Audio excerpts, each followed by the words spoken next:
সামনেই মহালয়া জানিয়ে অধীর আগ্রহে অপেক্ষা করছেন সকলে। তবে সম্প্রচারের আগেই একই হলো, ইধিকা নয়, শুভশ্রী নাকি থাকছেন মহিষাসুর মর্দিনী রূপে। হ্যাঁ, ঠিকই শুনেছেন। তবে জি বাংলা নয়, জি বাংলা সোনারে থাকছেন তিনি।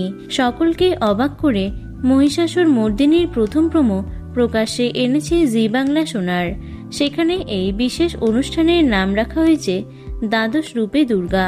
এবার জি বাংলায় মহিষাসুর মর্দিনী রূপে দেখা যাবে ইধিকা পালকে। দেবীর বাকি রূপে থাকছেন ধারাবাহিকের নায়িকারা। জি বাংলায় টানা কয়েক বছর ধরে শুভশ্রী গাঙ্গুলিকে দেখা যেত মহিষাসুর মর্দিনী রূপে।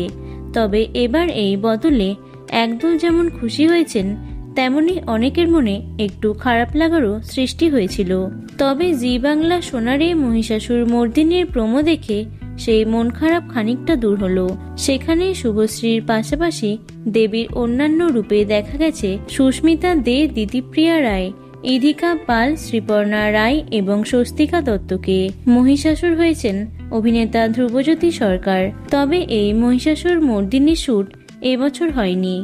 বহুবার শুভশ্রীকে দেখা গেছে মহিষাসুর মর্দিনী রূপে। তার মধ্যেই একটি এবার দেখা যাবে মহালয়ার ভোরে 21শে সেপ্টেম্বর ভোর 5:30টায় শুধুমাত্র জি বাংলা সোনারে দেখা যাবে এটি। তো বন্ধুরা, মহালয়ার জন্য কে কে এক্সাইটেড অবশ্যই কমেন্টে জানিও। ভিডিওটি লাইক এবং শেয়ার করো। এছাড়াও টলি দুনিয়ার অন্যান্য খবর পেতে চ্যানেলটি অবশ্যই সাবস্ক্রাইব করে রেখো। ধন্যবাদ।